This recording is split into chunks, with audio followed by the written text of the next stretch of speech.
Well, Jorge Martin, number one on front of the Aprilia. To be expected, to be honest, but it's still nice for it to be confirmed. And Lewis, you surprised by this news, or is it something that we expected over the winter? But as surprises when Christmas Day falls on the 25th of December every year, to be quite honest with you. I mean, he's been teasing it all winter, hasn't he? He's been, we saw him at that dirt track thing with the number one on his bike, and he's been posting. He posted a funny one just before the launch where he actually covered up Maverick Vinales' number to just show the one on the front of the bike. So, and Aprilia tried to pull the wool over our eyes and put an 89 on the backdrop and introduce him as number 89, Jorge Martin. And it's like, really? Yeah. Really? So, I'm not surprised. Good to see it. Because, there's obviously quite a lot of connotations that come with it, especially with him being given that cold shoulder from Ducati for the factory seat and, that whole thing. So it's an interesting kind of little subplot to keep the winter interesting. Yeah, it is. And I think that I liked what he said. There's no doubt in his mind that he was running number one. And, straight after his title win, people were like, that day in Barcelona, are you running it next year? And he kind of went, oh no, but he said there was no doubt in his mind. I can imagine as soon as he crossed the line at Barcelona, he was like, well, the number one's going on that Aprilia. And I think it's good, isn't it? I think the way I look at it, some people debate, is it about showing you're the champion? But I think it's good for fans. Say you're new to the sport and the world champion doesn't run the number one, for example. You're kind of working out, who's the guy here, the number one guy? And I think it's nice when a new viewer, for example, will turn on MotoGP and they'll go, well, who's number one here? And they'll go, oh, he's the world champion. Yeah.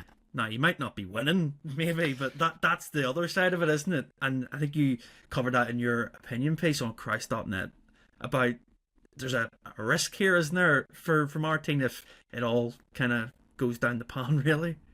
Yeah, well, I mean, there's kind of two elements to that. First one is this sort of number one curse, really, if you want to kind of look at it like that.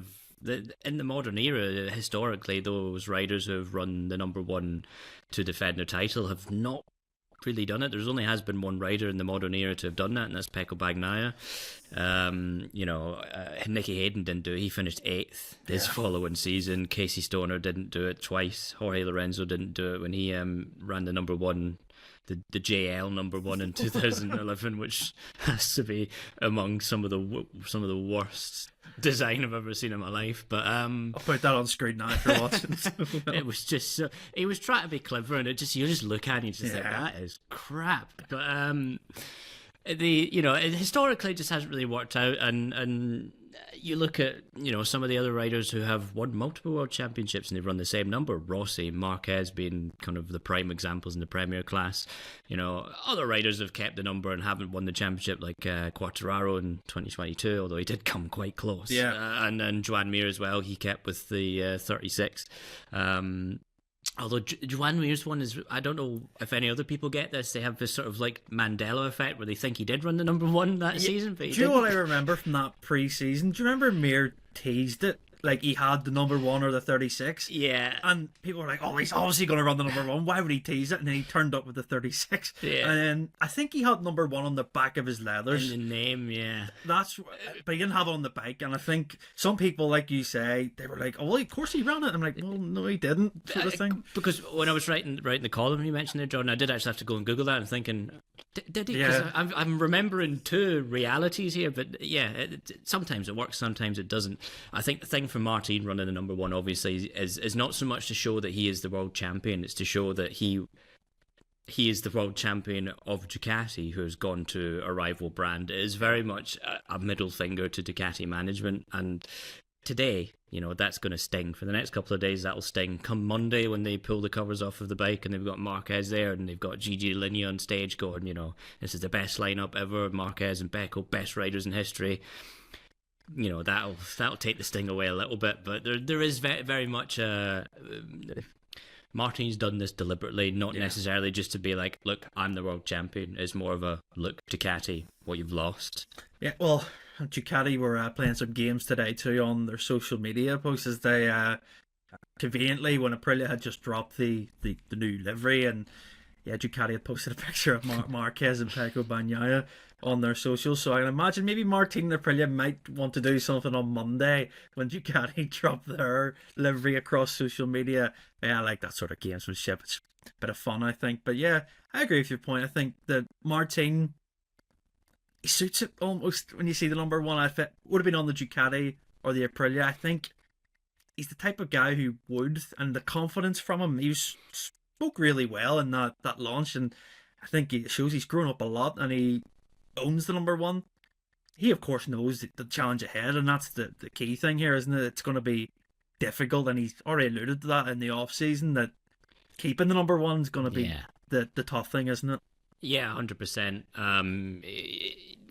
I think we all know that as well. If you look at where Aprilia was at the end of last year, third in the championship, just generally a lot of struggles they couldn't really figure out. In theory, that they should be able to work their way out of that this year, and I think there is a lot of people in the paddock that will back Jorge Martin to be a lot more competitive than maybe people might imagine to begin with. Maybe not at the start of the season. There will be this kind of learning phase and adaptation, and Aprilia figuring things out, because we can't forget that they've got a new technical director with Fabiano Sterlachini, so he hasn't really had any input into the development of the RSGP, and neither of any of the riders, save for Raul Fernandez, and obviously Raul didn't actually test the 2025 Aprilia yet, so he's putting all this feedback, but he doesn't really actually know if any of it's been listened to. So this is quite a big kind of learning curve, coming up for Aprilia. We heard in the launch event that was held in Milan that they're going to have 10 RSGPs in winter testing spread across their two teams, which is an insane amount of bikes to go testing. That's a lot. So it is. And I think that's a really interesting point to pick up there, because that, we've known... You think a few years back, Aprilia, yes, the Piaggio group is quite a big group, but we've always kind of known that the Aprilia MotoGP team is among the smaller, in terms of resources, in terms of budgets, of all the factories on the grid. And it wasn't until a couple of years ago that they had the resources to put in place to have two bikes on the grid, and those were still old bikes as well. So, not only this year they put in 4 factory bikes on the grid, the fact that they're going to turn up to pre-season testing 10 bikes, shows a real amount of intent there. I mean, we all remember tests where you open a Honda garage, for example, and you've got 3 or 4 bikes there, but that's Honda. That's a massive manufacturer. Aprilia is not at the same level as that, and so the fact that they've done that not only shows the fact that they've signed Jorge Martin that they're serious about that. This real push for resources and change and really throwing the kitchen sink at everything is something that really should be kept an eye on, because that is genuinely encouraging. And if you remember back to testing as well, Massimo Rivola said actually Jorge's feedback of the bike was a lot better than we expected. Yeah, that's right. There's problems, but it's better than we expected. And I think going back to your point as well about Martin and the way he carried himself, he's had a lot of opportunities to put the boot into Ducati over the past 7 months really since the announcement came. And he hasn't. He said over the winter, I didn't feel they handled things correctly, but they supported me, so thank you very much. Yeah, grateful. Yeah, and when he came to Aprilia, you could just sort of see in that first test stage just the way he was carrying himself. The fact he didn't run the number 1 plate then, he wasn't kind of going there instantly to be like, haha, 2 fingers at Ducati, look at me, look at you, sort of thing. He was going there with the intent of, okay, here's my project. Yeah. I back myself to do this, but I want the team to back itself as well. And I think this is where today comes into play with the number 1. He said, hopefully it gives us motivation. I don't think he's talking about himself. I think he's talking about the team. The team has got this rider. He wants the team to be motivated by the fact that they have gotten to a position where they're big enough now to have a superstar name. And I think this really feeds into the whole leadership arc that Rivola mentioned at Fabiano Sterlachini said in testing last November. Yeah, I think that the emphasis, like you say, on the team, and Marco Bezzecchi's on the other side of the garage. It's obviously documented that him and Jorge Martin haven't always seen eye to eye, and obviously you think back to when they were Moto3 racing for a world title in 2018, and the fact that Bezzecchi and Bagnaia are best friends, and I know I shouldn't think like that, but you get what I'm trying to say. Yeah, I do. There's Martin's kind of going somewhere where the relationship I think is going to be fine, but Yeah, even it was openly talked about in the launch today, where I believe it is a Guido Meta, the Sky Italia Yeah. commentator, even said he was interested to see. He asked a question to both of them how their relationship is going to play out in the public in a factory team. It must be a lot of pressure that. Oh yeah, 100%. And I think Aprilia are aware of this as well, because there was a video on MotoGP.com a few weeks ago, kind of inside Aprilia's first right. kind of couple of days with them, and Rivola gave this big speech directed at both riders, being like, you represent something more important than yourselves. You represent, everyone here has come, put a sacrifice in to be here, to come to all these races, to put all the effort in. There are going to be differences of opinions. There are going to be tough times. Sometimes you're going to beat each other's throats And Rivola was like, if you need to tell each other to, F off, then go for it. That's fine. And I think that's a really good way of doing it. Instead of trying to kind of force this sort of like, they're fine. Everyone's friends sort of thing, yeah. Yeah. That never really works when you just because, oh yeah, my relationship's fine with this guy. And we're like, is it really? These things, these tensions between teammates do ultimately a lot of the time. Well, it's good for the television. Well, it's good for the media. Well, it's good for all that sort of stuff. They do create quite a lot of problems within a team, because when you've got that kind of, fractious relationship, it can alienate other people. It can just make the atmosphere sour. Aprilia knows that the two of them don't really like each other, but that doesn't fundamentally matter. They don't need to like each other. They just got to get on with the job at hand. And I think Bez knows that as well. Like, he's not going in there to try and instantly just be number one rider. He knows Jorge Martin's a world champion. He knows he's got more experience than him. He knows he's going to be the reference guy. So, ultimately, if they work together, they will get to where they need to be.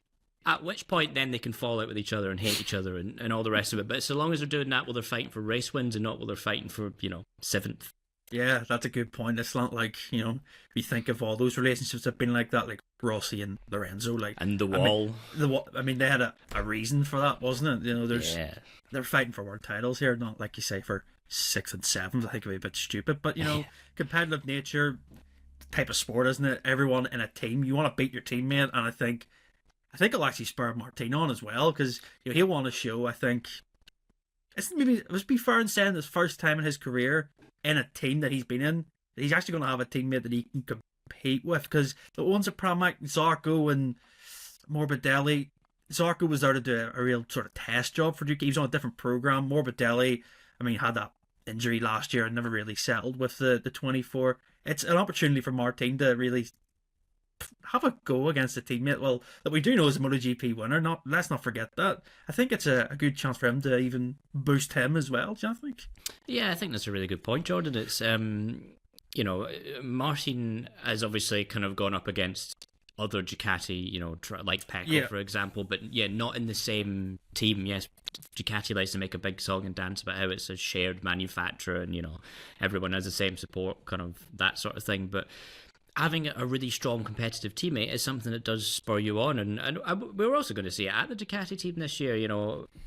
This is, no discredit to Enea Bastianini, but obviously it just didn't really kick on in the way that we thought it was going to do at the factory team. And he wasn't at Pecco's level ever, really. No. Now Pecco's got a rider like Marc Marquez alongside. It'll either break him or it'll take him to a new level. And it's much the same for Martin. Having a rider like Bez alongside you will either break you or will take you to a new level, and that goes both ways as well. And Aprilia knows that. This is a really exciting kind of era for Aprilia. I think you look at the past few years, and like realistically, they were never really gonna ever fight for the championship with Aleix Espargaro and Maverick Vinales. They were only really in a position to start winning races a couple of years ago. Now they're in a position to court a really superstar name in Jorge Martin, another big name in Marco Bezzecchi with a race-winning pedigree. They've got a really top rookie in Ayagura at Trackhouse. And obviously, there's Trackhouse loves Raul Fernandez. They have a lot of kind of faith in him there. The factory, but they've got 4 factory bikes on the grid. They're putting a lot of effort in. They've got Fabiano Sterlachini, who was really important figure at Ducati for all these years, and was a pretty significant figure at KTM over the past few years before that kind of didn't really pan out. There's a lot going for Aprilia right now, and I think this is a really, really exciting era. We're all focused on Marquez at Ducati, but I think Aprilia, there's something special is just in the beginnings of growing there.